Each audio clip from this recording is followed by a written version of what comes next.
goddamn house. Who told you that? You know, ma'am, that's not my fault. You just need to get it done, and we're going to give you 2 days to get everything fixed. 2 days? You have 144 violations. Hey, that's some bullshit. Yeah, you have old cars, and toilets, and, who told you that? And just a bunch of crap sitting in your backyard. No, I don't. Chairs and couches in your front yard. Who told you that? Inside or outside, man? Fuck you, you dirty trash. Oh, ma'am, you don't have to be that way. Fuck you. I'm just trying to notify you. And you ain't send a letter. I'll just help you out. You are not trying to help me out. Yes, I am. How you trying to do it? You ain't help me out. Yes, I am. You are not trying to help me out. Yes, I am. Fuck you. Man, what you saying? What's your name? What's your number? You have a couple of days to get the stuff together, or we're just going to condemn your house, and you're going to be out on the street. Bring your ass right here and see what the hell happened. Is that a threat, ma'am? Yes, I Are you am. threatening me? Threat.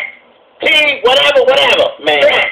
There's no need to threaten me. What? You need to take care of your responsibility. Why take care of my house straight? I'm getting off the phone right now because you're very I didn't tell you to call me. Okay? I didn't tell you to call me. I can't tell you where I'm located at. Where's your house and your number? My last I want everything. No, ma'am, I can't do that. Why you can't? Company policy. Fuck your company. Okay. Fuck your company. Have a good day, man. Fuck you.